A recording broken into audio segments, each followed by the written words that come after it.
close this door now.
The acknowledgement of the minutes refers to this meeting being February the 10th, 2020.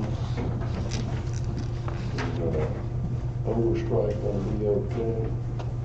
Yeah, just make that 2021 and initial it.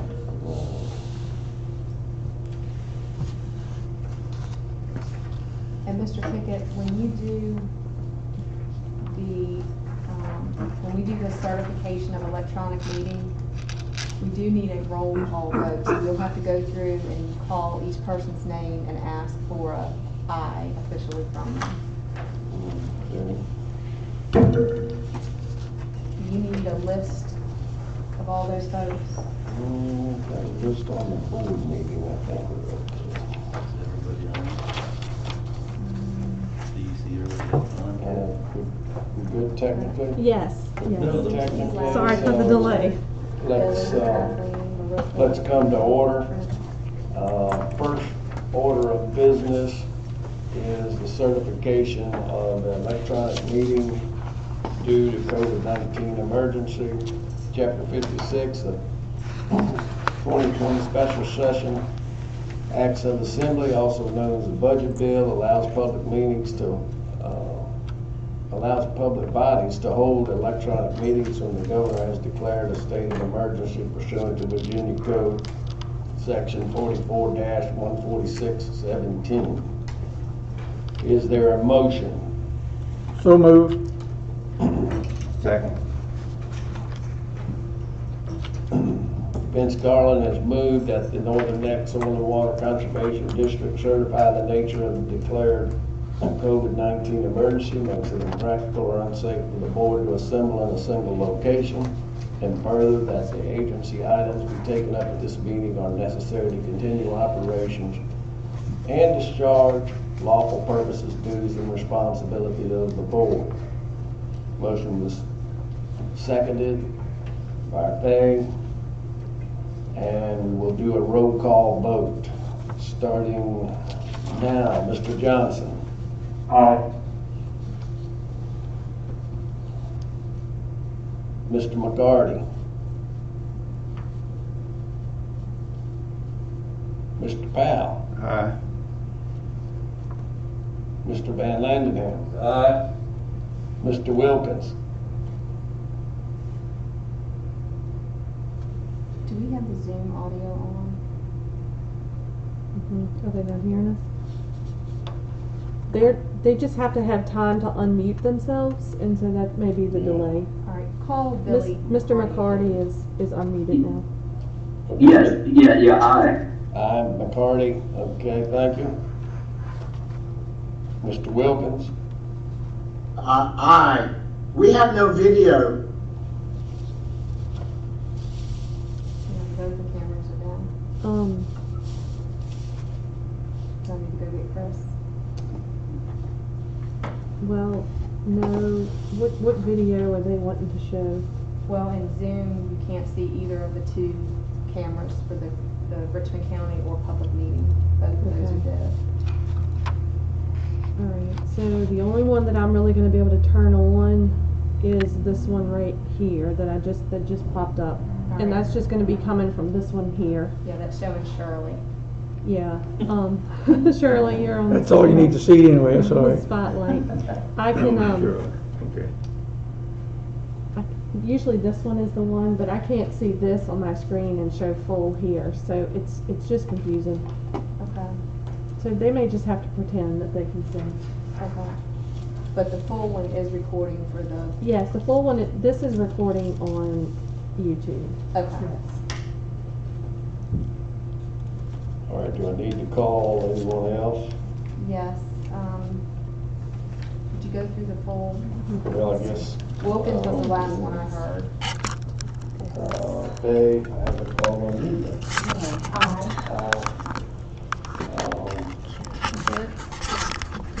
Yeah. Oh, well, actually, yeah, he made the motion. Mr. Garland.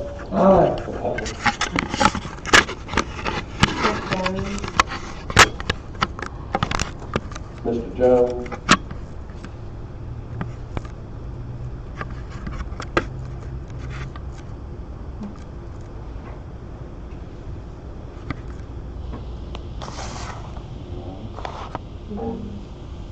Trent, are you able to hear us?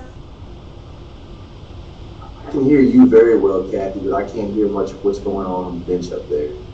Okay, Mr. Pickett is calling on you for a roll call for certification of the motion.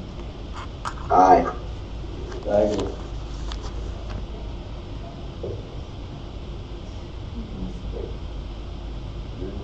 Gregory Bassey's not present. And Mr. Pickett, your aye. All right, we got that where we needed to be.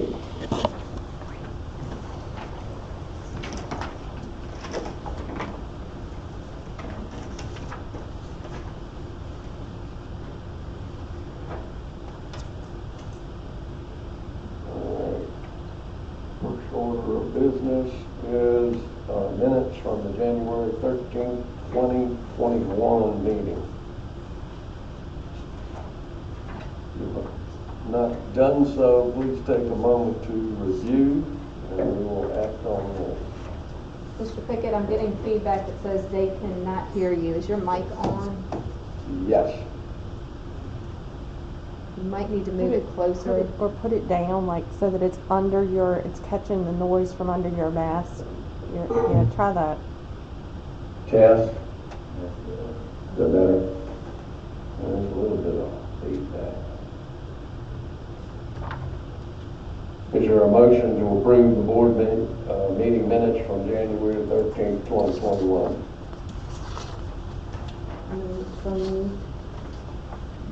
Is there a second? Second. Motion's been made and seconded. All in favor signify by aye. Aye. Out in virtual land, are there any nays? Same sign. Motion carried.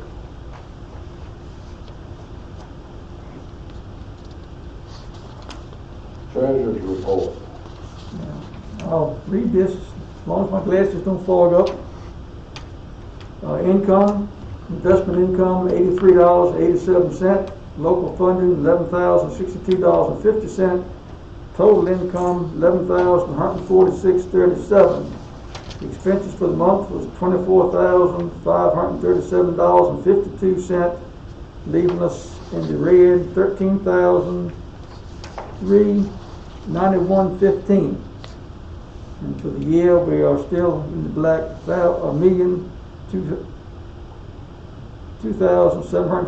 $2,757.32. Balance sheet on the back and outstanding checks, next page.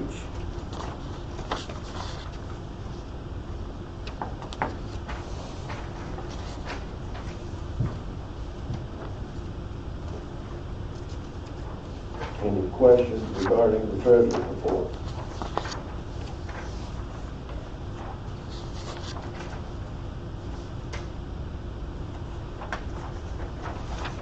There being none, recommended it as approved and okay for audit. You good there?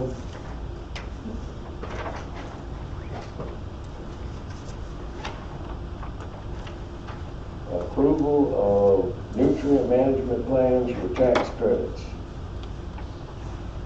Yes, in your packet, you should see a list, and basically this is, all the nutrient management plans that we have on files with their current dates that we have. And we have to have the board approve these in order, just approve that we have these updated plans, on files in order for tax. We get a lot of calls this time of year for tax credit letters, for nutrient management plans on file.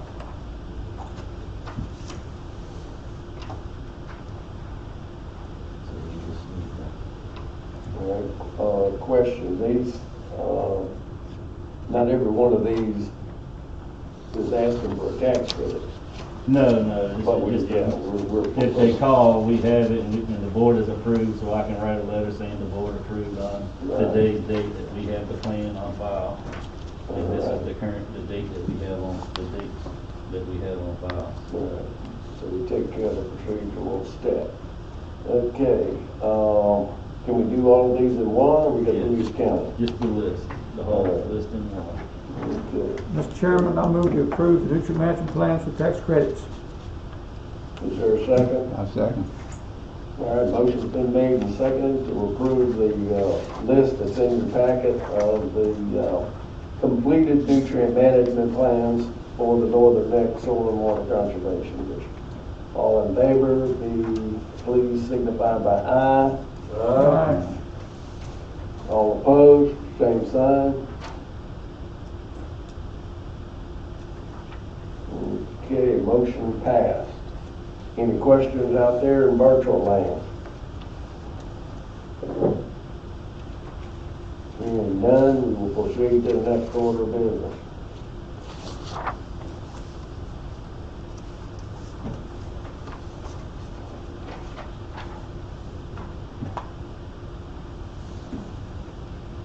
Next, now this is what I was kind of asking about. Do we need to approve these by each county? You can, put them all together.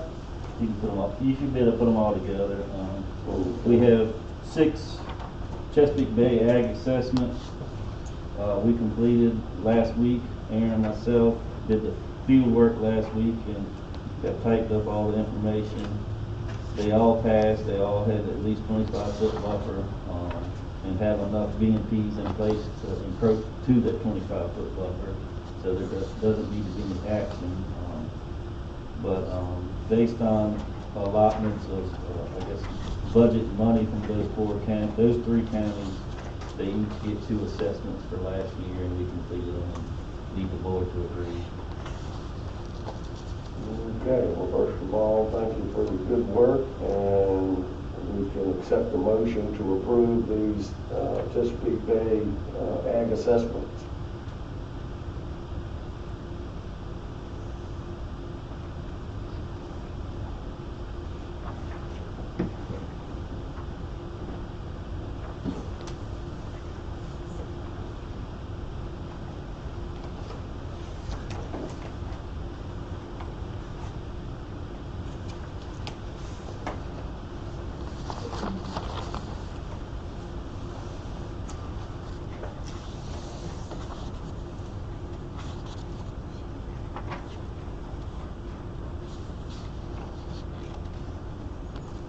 Is there a motion to approve? I'll move approved. All right, is there a second? Second. All right, motion's been made and seconded to approve the recommendations for the Chesapeake Bay Ag assessments. All in favor signify by aye. Aye. All opposed, same sign. Out in virtual land, are you still with us? Everybody's understands where we're at? Okay. Next item of business is the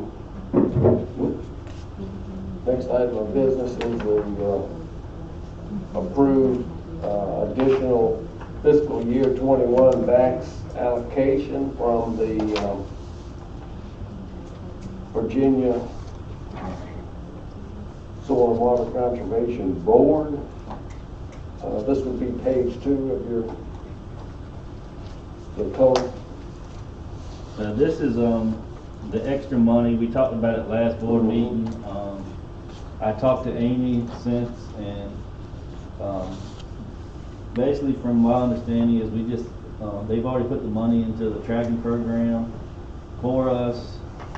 But after talking to Amy some more, she said if we sent it back to DCR at this time, gave it back to them, most likely, they would not reallocate it to anybody else. So she recommends us accepting it and just putting the word out to other districts in the area and state if they need something, we can just transfer it that way. But if it went back straight to Richmond in a check right now, it's probably too late in the year for them to reallocate or have the Soil and Water Board reallocate. So she recommended to keep it. We did get some estimates back on those erosion figures, and they did go up about $50,000 higher. So between that and some approvals we're going to do today, and some additional corn acres that we still need to sign up this spring, we're probably, based on numbers from last year and previous years, we're going to need about 125,000 of that dollar. So that puts us in about 800 to 850,000 that other districts, if they need it, we could transfer it to them, and then when it gets closer, we can make the call on giving it back to DCR. But if it went back to DCR right now, she said they most likely would not reallocate it. So it'd be better to hold on to it, put the word out. If anybody needs it, to contact Amy or CDC Marissa. Just transfer it, but the whole Do it internally instead of sending it back to Richmond. Okay. All right. Any questions in this further regard? Is there a motion to accept the fiscal year 21 max allocations that were reaffirmed? I'll make a motion to accept it. Motion's been made, is there a second? Second. And seconded. Our virtual land, motion was made by Mr. Banningham, seconded by Mr. Powell. All in favor, signify by aye. Aye. All opposed, same sign. Motion carried.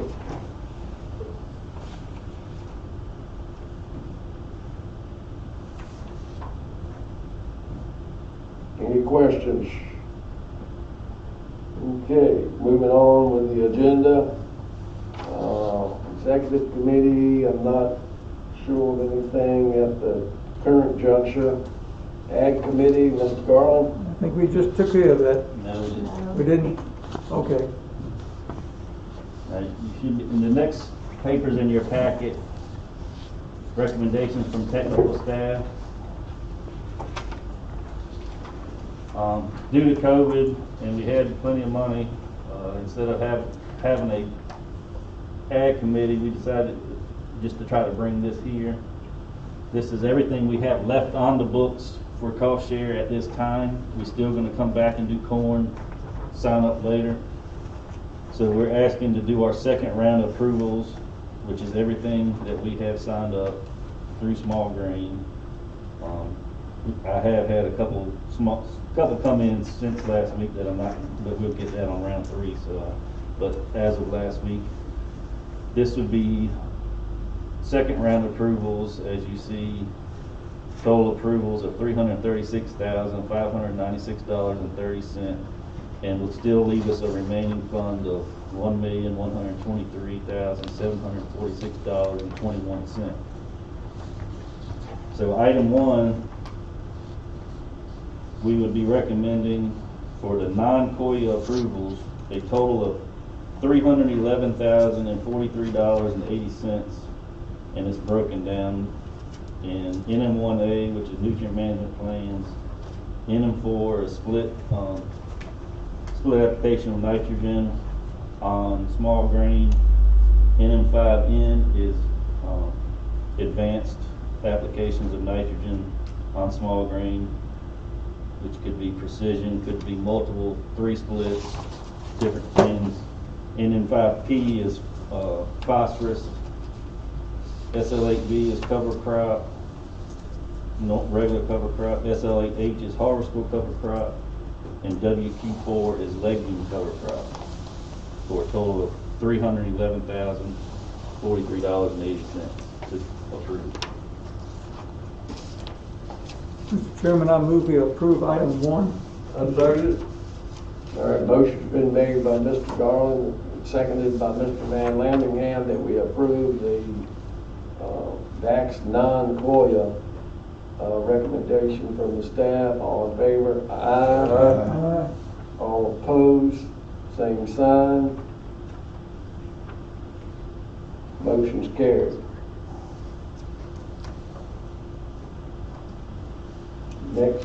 Next item is for the fiscal year 21 DAX COYA approvals. Out in virtual land, hopefully you've got your packet there and you're looking at the list. First has got Mr. Basie, then Mr. Garland, then Mr. Hall, then Mr. Saunders, then Midway Farms, WST Farms, Inc., Monrovia Farms, LLC, Robert Van Landingham, and then Mr. Wilkins. I would start with, why don't we start with Edward T. Saunders and Donald Hall? And Aaron, if you could cover your ears for 45 seconds. Mr. Chairman, I move we approve Donald Hall and Edward Sanders' approval for the technical COYA money, please. Second. All right, all in favor? Aye. Aye. All opposed, same sign. All right, motion is carried. You can do Greg Basie. He is not participating. He's absent from today's meeting. I move we approve Gregor's basis approvals here. Second. Okay, next one for the amount of $2,404.80 for Mr. Basie. Motion's been made and seconded. All in favor? Aye. Aye. All opposed, same sign. Motion's carried.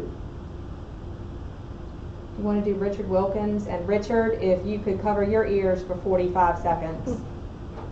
Chairman, I move we approve Richard Wilkins' bid act, $220. Second. All in favor? Motion's been made and seconded regarding Mr. Wilkins. Aye. Aye. All opposed, same sign. Motion's carried. All of the other individuals are present here in the meeting and would need to physically walk outside for their part.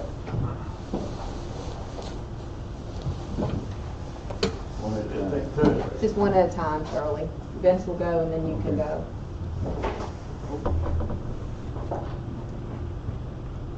Okay. The first COYA, this would actually be number 4 in our list of actions, would be J. Vince Garland in the amount of $1,988.60. Is there a motion to approve? I move we approve. Second. Motion's been made and seconded to approve payment to Vince Garland as a COA approval. All in favor? Aye. All opposed, same sign. Motion's carried. All right, number 5 will be Mr. Van Landingham.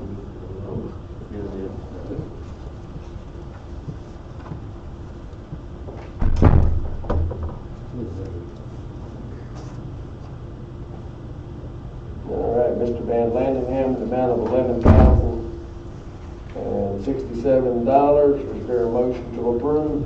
So moved. So moved by Mr. Powell. Is there a second? Second. Second by Frank. Yes, motion's been made and Seconded. All in favor? Aye. Aye. All opposed, same sign. Motion carried. Okay, next we'll do Monrovia, number 6. Monrovia Farms in the amount of $1,446.40. Chairman, I move we approve Monrovia Farms.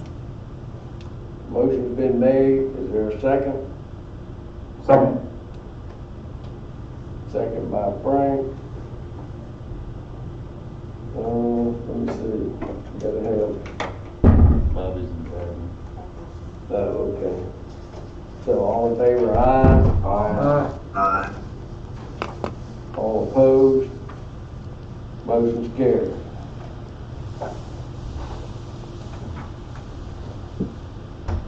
Okay, Midway and WST. Kathy stepped out, that's Oh. her. I move we approve Midway and WST Farms. Are those two together? Yes. Okay. Number 7. Action number 7 for Midway Farms, $4,763.20. WST Farms Incorporated, $2,953. And did you read it over? Okay. Motion's been made to approve those. Is there a second? Second. Second by Mr. Powell. All in favor? Signify by aye. Aye. All opposed, same sign. Motion's carried. Okay. We completed that action on the COYA approvals. Any further questions? Anything further from the Ag Committee? No, sir. Okay, no further issues with the Ag Committee. Was Stephanie available or Trent is available. Trent? He's looking for Education Committee, we're in our cycle for scholarships. You could call on Kathleen, she is on the Zoom part of the meeting. Okay. Kathleen, can you give us an update on where we're at with the Education Committee? Yes, the scholarship applications have been updated and they are online on our website.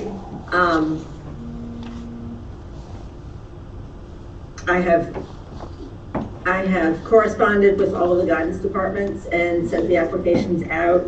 Press release went out today, Monday.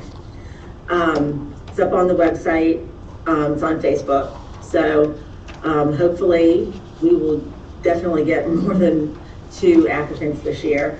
The deadline, I don't have it right in front of me, but it's in my report when we get to my report. Did you have any other questions about scholarships? Does anyone have any questions for Kathleen regarding the Education Committee? Kathleen, the Education Committee will need to convene to discuss what to do with those funds that were provided in honor of Derwin Booker. Yes. Okay. Applications due by April 1st. All right, everyone That's catch, right. catch that, at April 1st is our application due date on the the current scholarships that we have. Okay, there being nothing else for the Education Committee, Mr. Garland, Finance. Not as I know of. Nothing at this time. Okay. All right, legislative report in your packet. I'll jump ahead and help you out here a little bit. Is the meeting packet has the legislative tracking report, which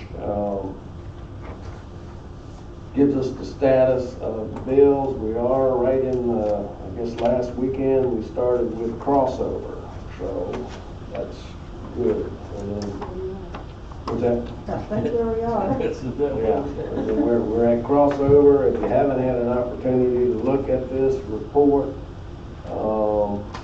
and Faye can comment further, my review of it the other day, there are several very positive, in my opinion, bills affecting either the environment or agriculture. So it looks like some of these things are proceeding as they should.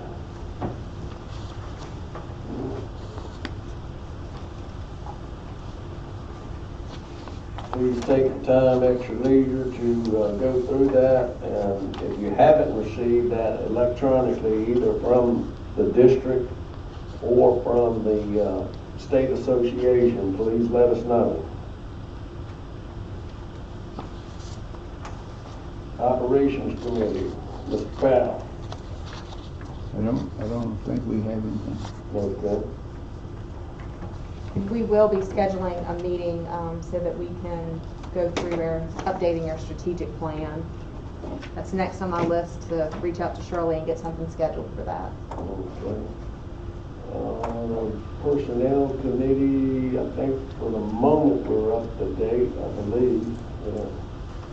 Next is Technical Review, Brandon. Nothing's coming into review at this time. Okay, no changes on that.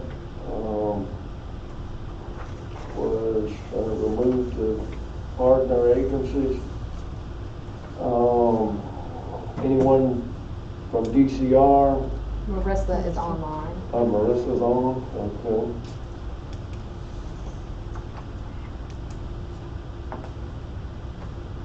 Marissa? Good afternoon, everyone.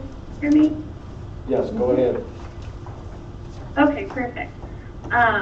So to get started, third quarter disbursement letters were sent out on Friday the 5th, and tracking entries were updated Monday the 8th. Direct deposits will be following in the next few weeks, so please check to make sure that the deposits match the disbursement letter and the tracking entry, and let me know if there are any discrepancies.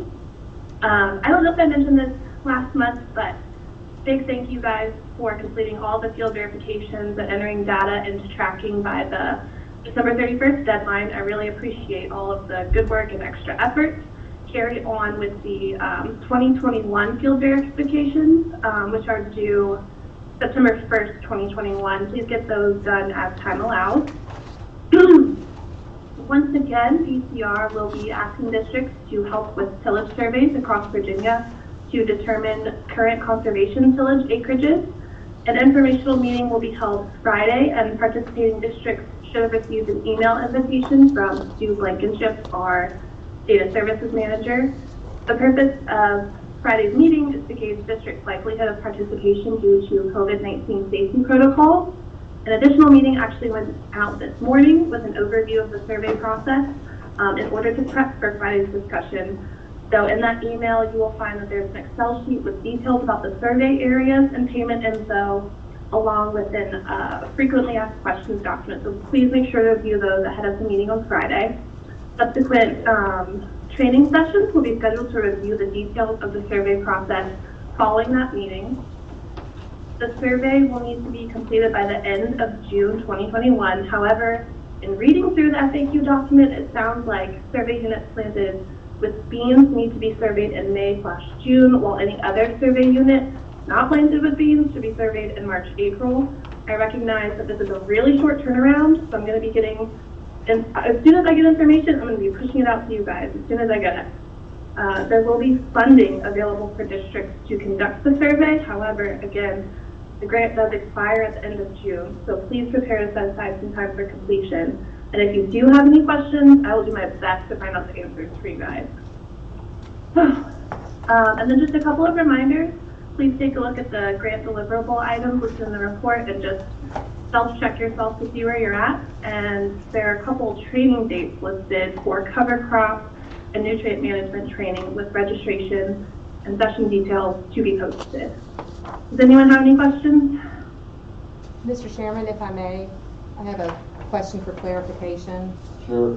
Under grant deliverables reminders, Marissa, the fourth bullet that addresses the strategic plan, it says, due to COVID, if your strategic plan, 4-year long-range plan has expired or will be expiring June 30th of 21, a district may extend their current strategic plan up to 1 year. Is that in addition to the 1-year extension we already voted on last year? So we voted one time to extend the deadline from June 30th of 2020 to June 30th of 21. Is DCR offering us a second option to do that for the second time? I'm not certain. I want to say that it's the initial time, but let me check and get back with you. Okay, because we're operating under COVID under 2 different grant agreements. Yeah, let me check and get back with you on that one. Thank you. You're welcome. Any other questions? Seems like it's all. All right, thank you very much. Yeah, it seems like it's all quiet, Marissa, and thanks for joining us today.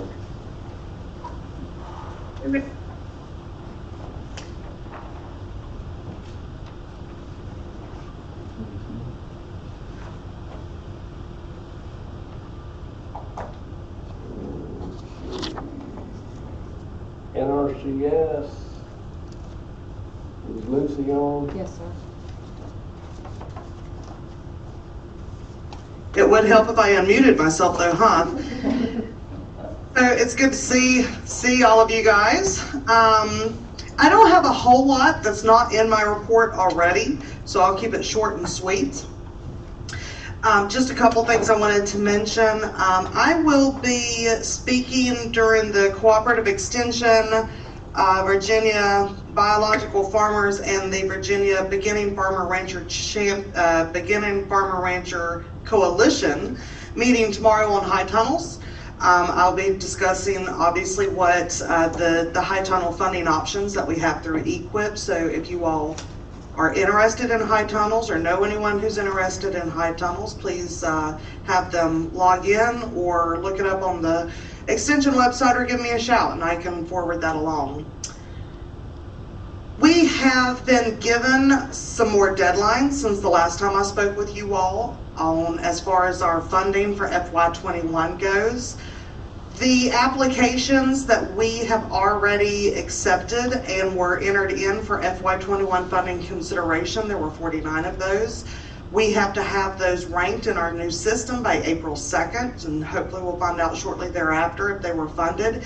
Any applications that we're receiving from this point forward for EQIP specifically will be going to FY22 funding consideration cycle.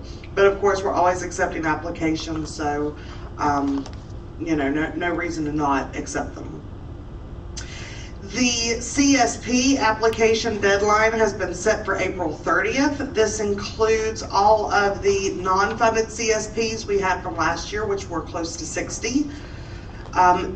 If the producers have not already gotten a phone call from us, they will be getting a phone call from us soon to ensure that they want us to roll those over so that we can have those considered for funding for this year. We have been told we're going to have a much larger funding pool for CSP this year, and I'm going to go through all of those again to make sure that they are as competitive as possible. So hopefully we'll be bringing in some more CSP contracts that we lost last year in here to the neck soon. Let's see. I announced a couple months ago that we lost Q. He went to Boston. Since then, on February 1st, we were approved to have what we call a direct hire SULCON advertised. What a direct hire is it's basically meaning that we're upping our numbers. So we're not bringing them from somewhere else within the organization. We are hiring from outside the organization. Basically, we can't transfer anyone in. So we will be hiring from someone from scratch, to bring in new. It was approved on February 1st, and surprisingly enough, it was listed on February 2nd. I was super surprised to hear about that, but nevertheless very excited. according to usajobs.gov, it will be open until July, but that's not really the case. It just means that they're going to keep the position open until July or until the position is filled, whichever happens first. So I have not received any panel of applicants on that, but I anticipate one coming soon. So if anyone knows of anyone, I'd really like to hire someone locally, someone who will stick around for quite a while. So if anyone knows anyone who is interested, feel free to have them give me a shout so we can talk some more about what the qualifications are and what the job entails. The only other thing I really wanted to mention is not in our CS news, but I just wanted to make sure everyone was aware that Paige Withers, our longtime FSA program technician here in the office, will be retiring March 26th. So if anyone would like to come by and tell her bye or send her an email or a phone call, I'm sure she would appreciate it. And that is all that I have for you all, unless someone has any questions for me. Lucy, with Paige retiring, that's going to mean there's only 2 full-time FSA employees?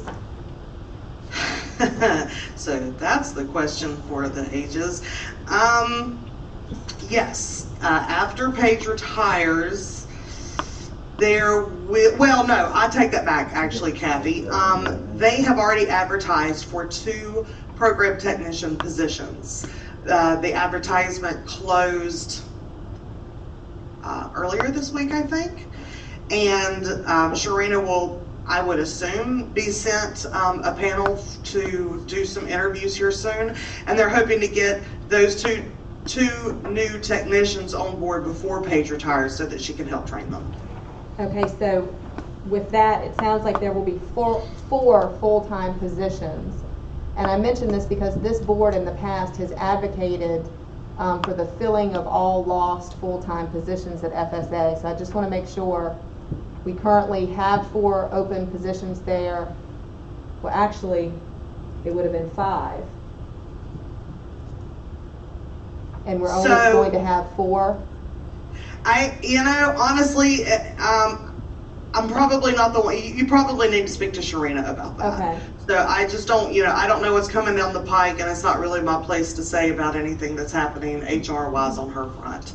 But I'm sure she'd be happy to speak with you if you guys are going to try to help her keep everybody that she needs over there. So yeah, we just want to make sure from the Northern Neck producer's standpoint that there's adequate amount of people there to cover the locality's needs.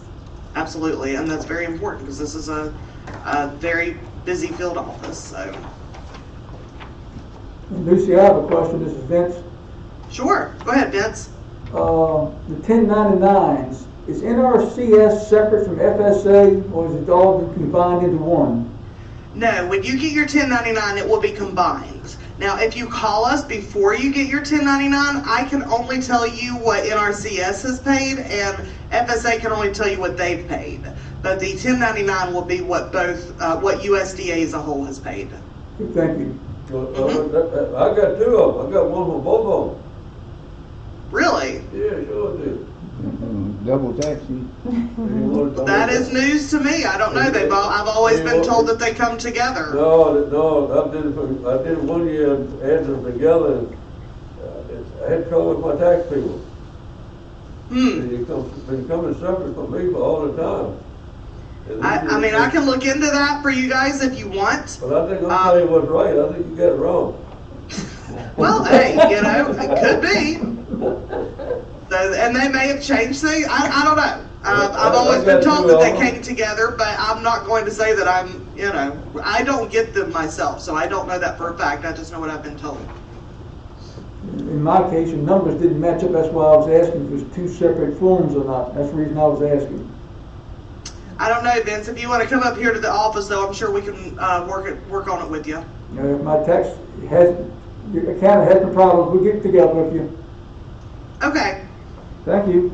Uh-huh. Okay, anything else for Lucy? Thanks so much for joining us, and best wishes with your recruitment. Thanks. All right. Are we aware of anyone else? John's not on, is he? John Bateman is not on. Trent Jones is. And I will do, I'll do Potomac Council and Potomac Watershed Roundtable. We did meet via Zoom last Friday. And as far as the council goes, we still have our funding, so that was good. No indication that was going to go away. So we still have money to operate the Watershed Roundtable. We had 2 presentations. The first was an update from Justin Williams on the WIC 3. And he went through several aspects of that. There was money in the completed projects that $1.4 million that went to 350 septic system BMPs. There was also some adjustments to Chesapeake Bay targets with amendments for coastal resiliency and climate change, so that continues to be an issue. The next speaker was Dr. Molly Mitchell from BIMS. She spoke about sea level rise and particularly its impact on septic systems. She had some graphics that you're familiar with the way tidal action affects inland groundwater and water movement in the ground. They made good sense. But what they're finding in some low-lying areas as sea level rises, of course that's pushing somewhat inland, and effluent is not getting out like it should, or if it is getting out, then it's contaminating the water. I have a question. How high elevation?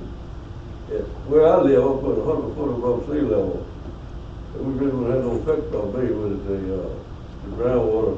The water table wouldn't have no effect on me. Just all this rain had a trouble with the water table, but from the Chesapeake Bay or Potomac River or whatever, that wouldn't affect where I live at all. You know, the groundwater. In 100 feet above sea level. Let me see, how do I frame this? Given the focus of her presentation, I would say no. Okay.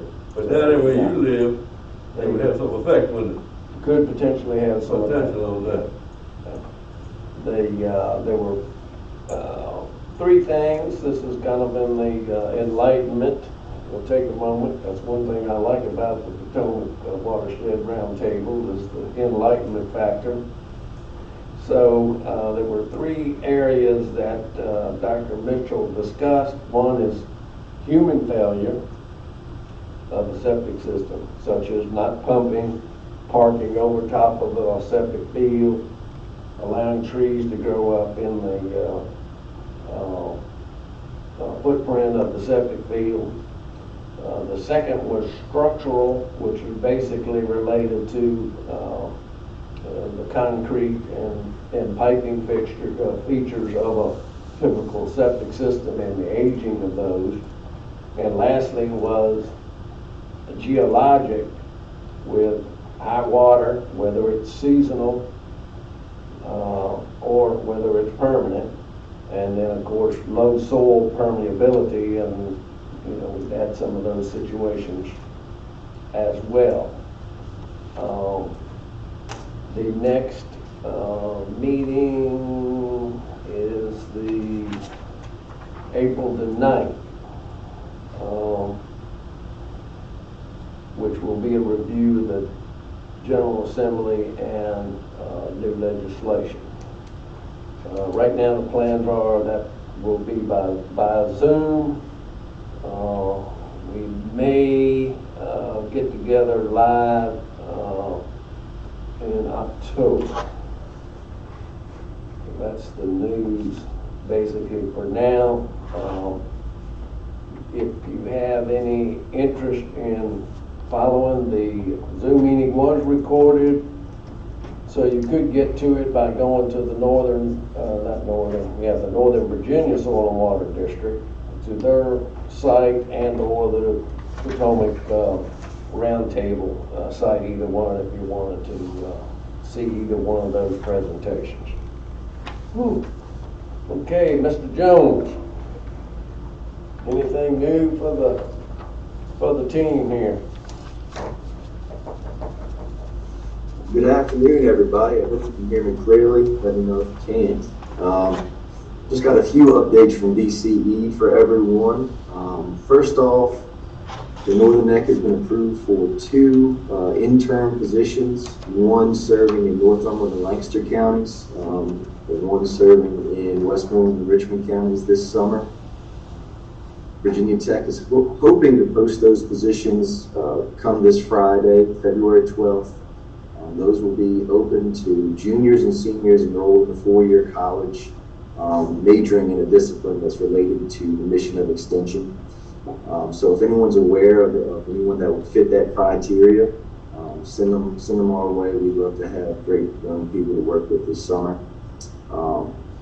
Stephanie will be holding a scale certification that's going to be March 11th and 18th. So that's upcoming for folks who participate in farmers markets. It gives them the opportunity to have their scales certified through the VDAC's Department of Weights and Measures. So if you're interested or know someone who's interested in participating in that, have them contact Stephanie. Our crops conference, as I'm sure y'all are aware, was canceled in person this year. We weren't able to hold that, so we have come up with a different option. It's been recorded and is available virtually on a YouTube playlist. That was released last week.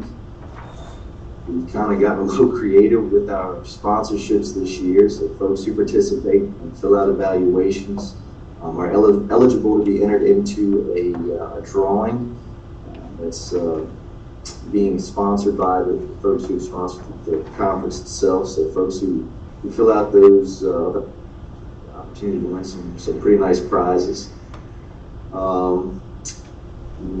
Also, 1A prep course that we typically hold every year in February will not be held in person, but we are offering a virtual opportunity. So that's the 1A Commercial Agriculture Plant Pest Control Pesticide Certification License. So that's going to be March 1st through 4th this year. If anyone's interested in participating, Mike Broadus is collecting registrations out of the Caroline office. So if you're interested in taking part in that, contact Mike. I had a few questions last meeting about commercial pesticide recertifications. We've had the private recertification since about August available, but we have not had an opportunity for the commercial recertifications. So we have been working on a category 1A, 6, 4, and 60 commercial recertification opportunity available online. That's been completed and we've submitted it to VDACs for approval. So we're just waiting on that to be returned at this point so that folks can go ahead and get their recertification online if they are certified commercially. Last meeting, Kathy mentioned the Virginia Farm Voluntary Agricultural Best Management Practices Inventory Survey. That was sent out as a way to go ahead and kind of record the best management practices that folks are doing but are not currently being recorded. That is still available. It will be available through March 12th, so encourage everybody to take part in that if you haven't already. And then the last thing I've got is DCE Ag Today is still going on every 2 weeks now, to drop back from the weekly occurrence to every 2 weeks. So DCE Ag Today will be held tomorrow. The program is going to be with Dr. Wade Thompson on winter small grain management. So that's all I've got. If anybody's got any questions, I'd be happy to try and answer them for you. Trent, I don't have a question, but I do have a challenge for you. So as a member of the task force, I'm getting emails daily providing us updates on the status of the responses we're receiving to the farmer survey. As of yesterday, there have been no responses from 21 counties. 13 of those, interestingly enough, do not have a resident A&R extension agent. Unfortunately, Lancaster and Richmond County are on that list. We've had 0 responses from producers in Lancaster and Richmond County.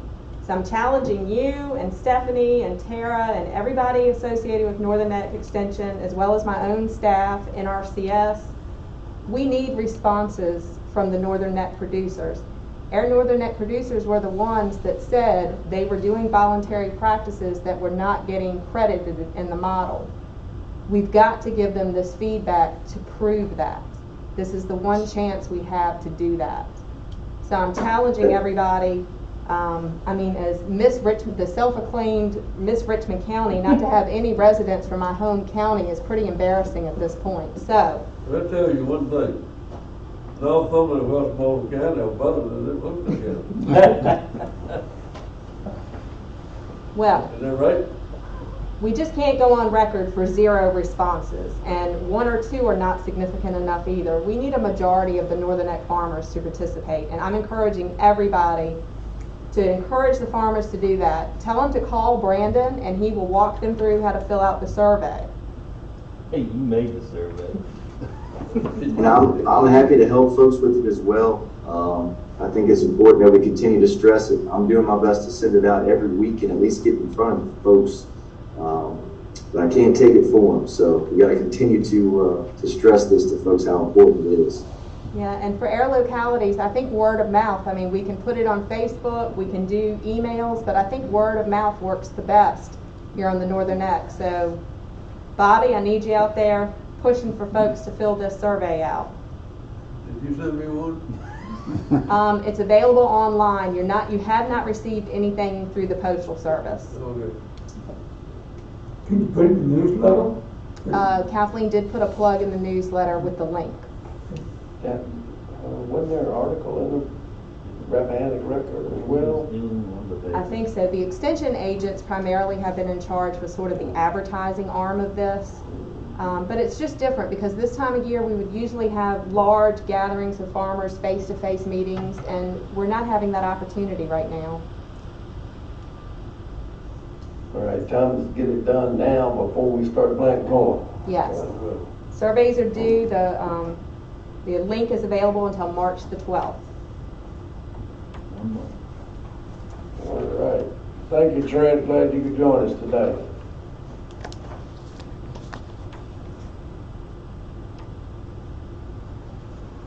I guess we're up to Frank.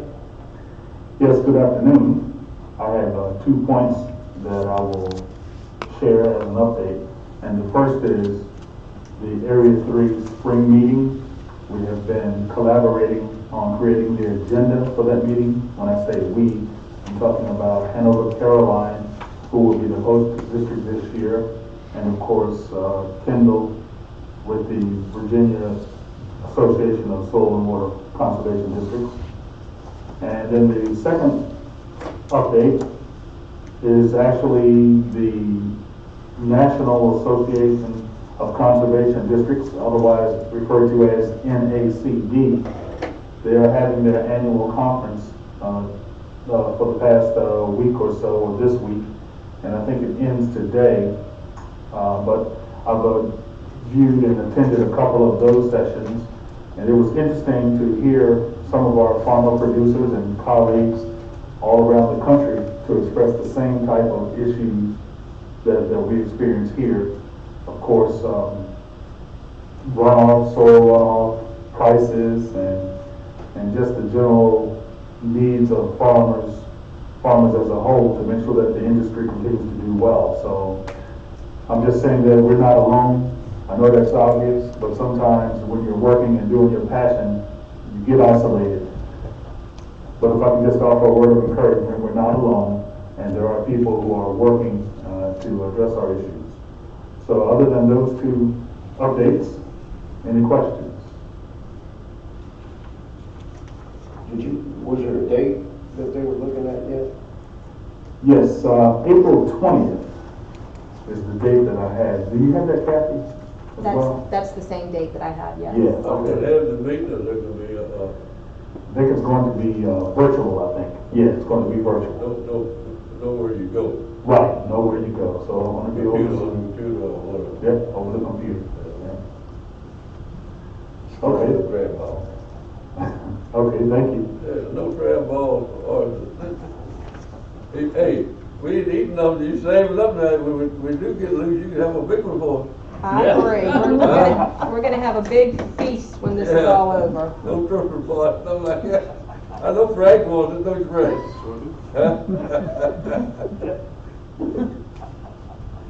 All right, thank you, Frank.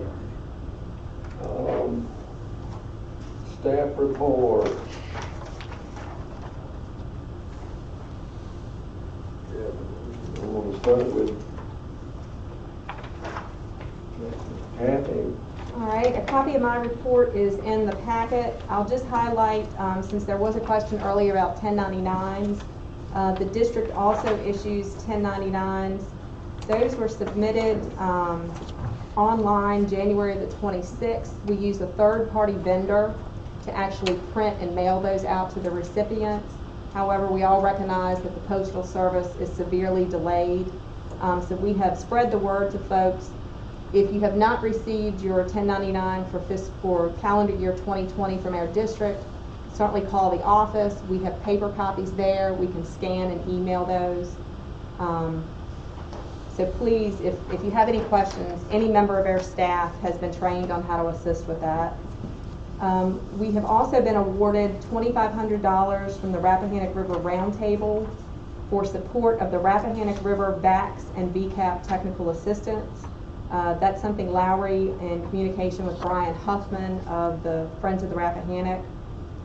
There's no strings attached with the grants. It's basically they had some extra money and felt that our efforts along the Rappahannock River warranted an assignment of that $2,500. And the $1 million question, no, we still do not have any updates on when our phase 1B local vaccines will take place. We're still waiting to hear back. I am under the understanding that they were trying to coordinate an effort so that all Richmond County government employees and officers would likely come to this room, and it would be organized on one day. You'd have an appointment to show up, but I've not heard any more details on an actual date. Is that just for Richmond County, that means for us, it's from Johnson County, would we come here too? Yes, so Richmond County is coordinating the effort for our agency. So any of our staff and directors that signed up would fall under the Richmond County umbrella. Okay, thank you. Any questions for Kathy?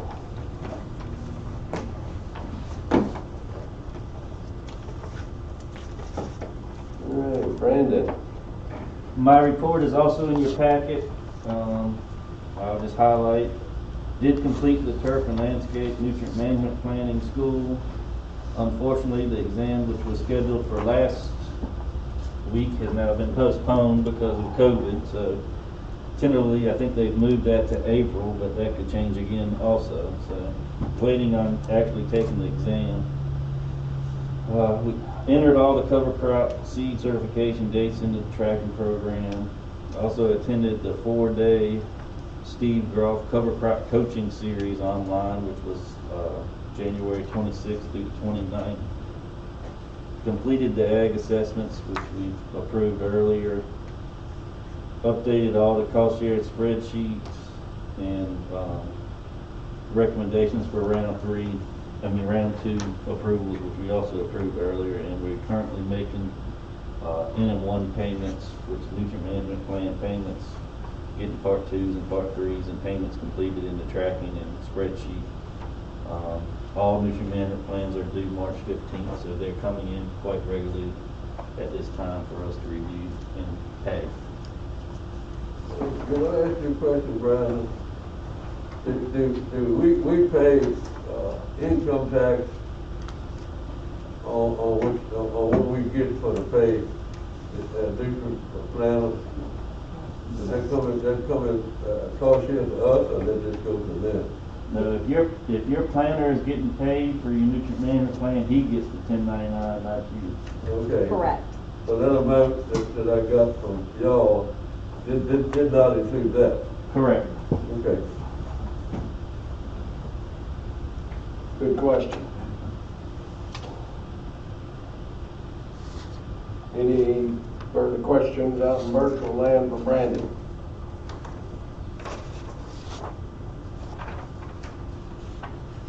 All right, moving on. Ms. Balderson. All right, my report is also in your packet, and just some highlights from mine. Reviewed the permanent COVID-19 workplace safety and health standards.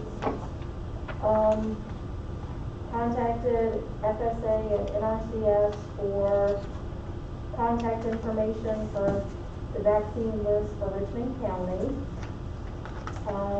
Assisted Kathy with the W-2 and 1099 prep, and also assisted her with the cost share payments.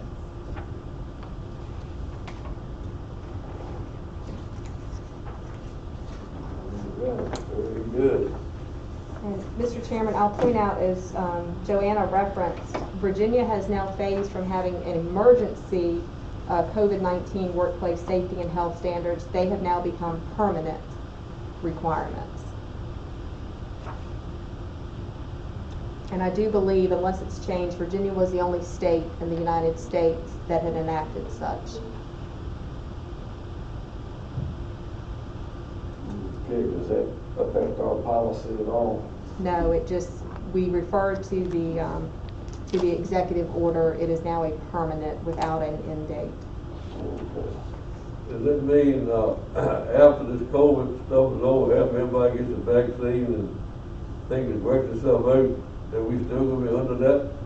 We will continue under the restrictions for quite a while. Even if everyone were to get vaccinated, which we recognize that not everyone will, it's still going to be some time. They want to see the numbers start to drastically decline before they will reinstitute some of the restrictions that the wearing of masks is most likely the new normal for quite some time. You also have those new strains of COVID that's affecting.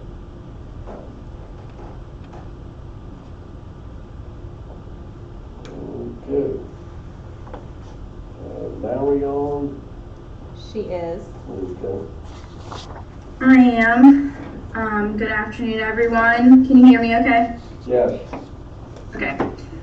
So the big things that have happened this month, we had 2 applications for VCAP that were actually approved. They're both living shorelines. And one, we have set a meeting to go ahead and get started with going over the process with the contractor, C's, and the homeowner. The other has, unfortunately, they've had quite a bit of damage that has occurred in the last couple of storms. And so they are kind of reassessing and trying to see if a living shoreline will still be applicable. I'm hopeful that we'll be able to move forward together with that, but I'm not 100% certain at this point. We have had some other interest in VCAP. I am going out potentially. I was supposed to go last week when it snowed, and I'm supposed to go this week when it snows, but I will be going out to do some VCAP inspections, as well as a site visit to a potential new application in Colonial Beach. Other than that, we've had an interesting erosion issue that hopefully we've tried to fix, and with the help of DOF, Richmond County, and others, and been working on entering in M4s and M5s for Aaron and Brandon, and been doing a lot of trainings and meetings over the last month. If anyone has any questions. Oh, one side note is that I did follow the scenic river designation which Friends of the Rappahannock was in large support of, and I did see that Richmond County and Essex did designate the river, or put support in designating the river as a scenic river for moving forward. So that would make the river scenic all the way to the Middlesex-Lancaster boundary. Very good. Thank you for mentioning that, Larry.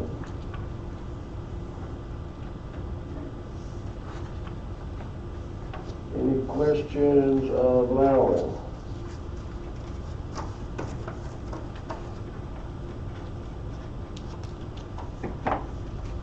Okay. Mr. Saunders.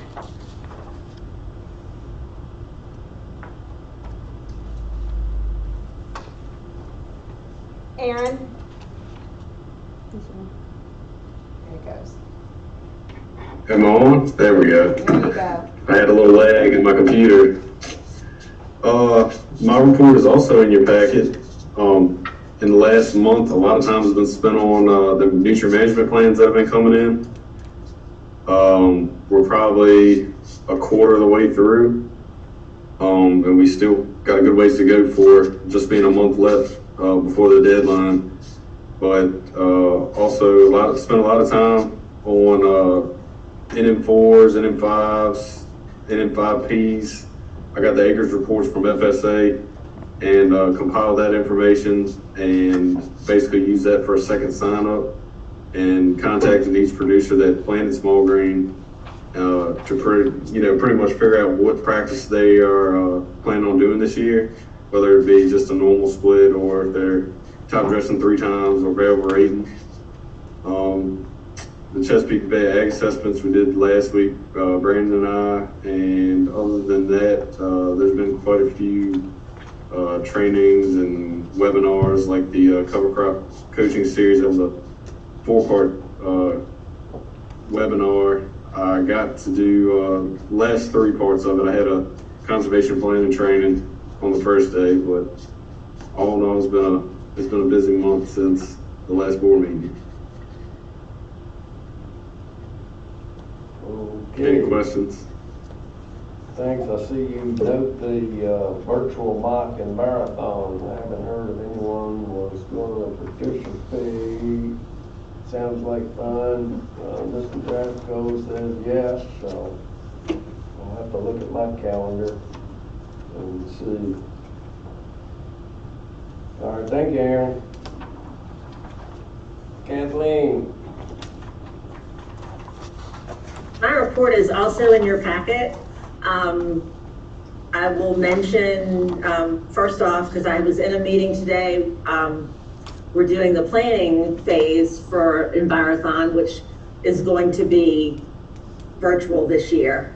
And we discussed a little bit about the virtual mock Envirothon that's going to take place next Friday. We have a team in place, and hopefully we will, this is going to be a very good exercise for all of us that are in the planning phase, and for everybody at the association also, to see how this is actually going to shake out as far as the logistics that are involved with a virtual Envirothon. This is uncharted territory for us, so it's going to be an interesting thing. But it'll be a fun way for districts to have a little friendly competition, but it'll also be a really good learning tool for everybody that's involved. The other thing I wanted to point out is that, this is good news. If you are dreading filling out that survey, I have made it very, very easy for you. And for anyone who wants to fill out the voluntary practices survey. There is a link on the very top of our homepage. So if you go to the district website, in red letters at the very, very top, there's an announcement, and if you click on it, it'll take you right to it. And it's painless. So I just wanted to let you know that. It's accessible, it's easy. So nothing to really worry about. So if you want to spread the word about that, that's the easiest way to get to it, probably. Thank you, Kathleen. Any questions for Kathleen? I have a compliment for Kathleen. Kathleen, I received the email about a Zoom or a farmer who was going to speak. I can't exactly recall. Can't think of the gentleman. Can you recall what I'm talking about? I am sorry, I can't understand what you're saying. Yeah. Well, okay, nonetheless, thank you for that communication. I'll explain to you after the meeting, but thank you for that communication. Okay, All right. you're welcome.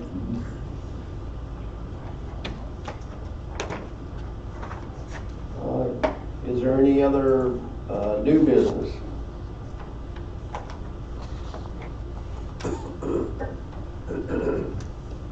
There being none, is there a motion to adjourn? I move to adjourn. Second. Motion's been made and seconded. All in favor, aye. Aye. All opposed, same sign. Motion carried. Thank you.